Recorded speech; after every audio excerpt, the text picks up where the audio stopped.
राधे राधे। भूत प्रेत कहाँ रहते हैं, किनको पकड़ते हैं, क्या वो हमारा कुछ बिगाड़ सकते हैं? बताएंगे परमानंद जी महाराज। कल की चर्चा में था ऐसे ऐसे आचरण करने वाले भयानक प्रेत योनि को प्राप्त होते हैं। 84 लाख योनियों में एक प्रेत योनि है। प्रेत योनि में भी कई प्रकार हैं, ब्रह्म राक्षस और अग्नि बेताल चुड़ैल, कई कई ऐसा जो महान कष्ट देने वाले हैं। अगर आप भगवद आश्रित होकर भजन नहीं करेंगे तो आप ऐसी अशुभ योनियों को प्राप्त होंगे। जब कोई जीव जो कर्म कल वर्णन किए गए उन कर्मों के अनुसार प्रेत योनि को प्राप्त होता है, तो जो भूत प्रेत आदि का शरीर होता है वो वायु प्रधान होता है। ये मनुष्य शरीर में किसी भी द्वार से प्रवेश कर सकते हैं, आंख से, कान से, त्वचा से, किसी भी द्वार से प्रवेश कर जाते हैं और ये प्रवेश करके मनुष्य को बहुत क्लेश देते हैं। जब किसी के ये शरीर में प्रवेश होते हैं तो इनका वास होता अहम की वृत्ति में।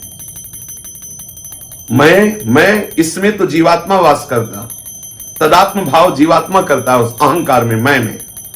लेकिन उस अहम की वृत्ति में ये प्रेत जाकर के अपना वास बना लेता है और वहीं से वो समस्त इंद्रिय आदि पर शासन करता है। वो जैसा चाहता है वैसा व्यवहार उससे कराता है, इंद्रियों को अपने अनुसार चलाता है। फिर वो प्रेत कभी कभी कर्मों का भोग प्रकट होने पर एक शरीर में कई प्रेत आकर के वास कर देते हैं और उसको महान कष्ट देते हैं। पर यह है कि भूत प्रेत सबको नहीं सताते। ये स्वतंत्र नहीं कि जिसको बनाया उसके ऊपर चढ़ गए, उसे क्लेश देने लगे। ये मल द्वार से, मूत्र द्वार से, नेत्र द्वार से, घ्राणेन्द्रिय के द्वार से, श्रवणेन्द्रिय के द्वार से, त्वगेन्द्रिय से ये प्रवेश कर जाते हैं। अहम वृत्ति में जाकर के इंद्रियों पर शासन करते, नाना प्रकार के क्लेश उस शरीर को देते हैं। लेकिन ये हर एक शरीर में प्रवेश नहीं हो सकते, इनके ऊपर शासन ये मनमानी नहीं कर सकते।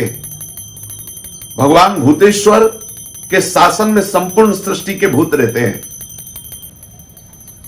और जब किसी जीव का वैसा कर्म बिगड़ जाता है तो उसको दंड देने के लिए वो छूट दे देते हैं, तो वो प्रेत उसके ऊपर चढ़ जाता है, उसको वैसी ही बुद्धि दे दी जाती है।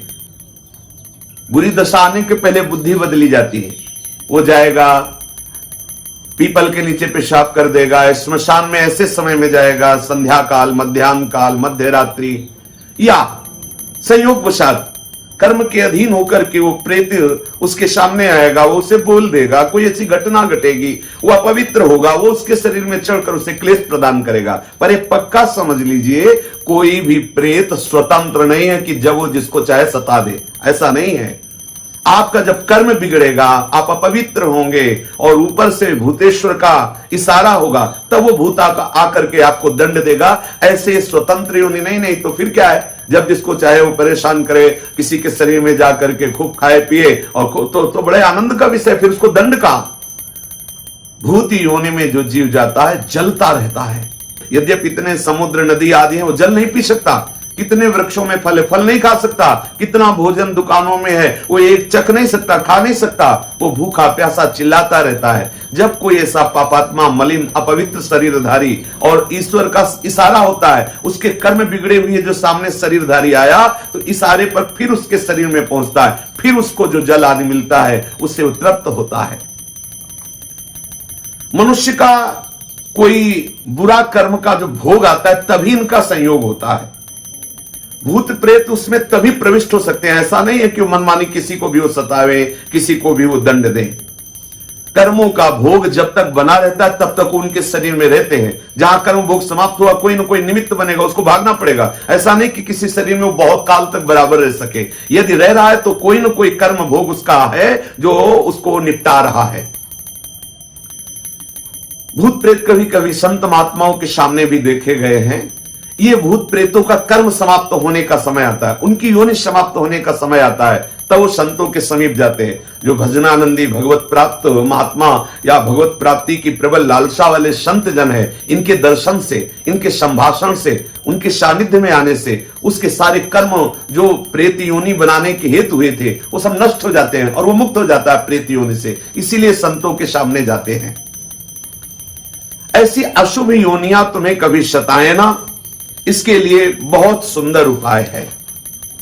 शास्त्र वेत्ता महापुरुष कहते हैं कि पहली बात तो जैसे वृक्षों में है कोई कील गड़ी हो, तो यदि आप भगवत शरणागत हैं, गले में कंठी है, तिलक लगाए हुए, नाम जप कर रहे हैं, तो अगर उस वृक्ष से कील उखाड़ेंगे तो वो आपके ऊपर कोई आक्रमण प्रेत योनि नहीं करेगी। हो सकता है वो कील किसी ने प्रेत को वहां अभिमंत्रित करके कील दिया हो और आपने इसे खिलवाड़ में कील निकाल दिया, संयोग आपका कर्म संयोग बना, तो वो फिर आपके ऊपर। या कोई बोतल जैसे है वो जमीन में गड़ी हुई है, उसमें प्रेत आत्मा को कील दिया गया किसी तांत्रिक ने, वो आपके द्वारा निकाली गई या फोड़ी गई तो आपके ऊपर हावी हो जाएगा।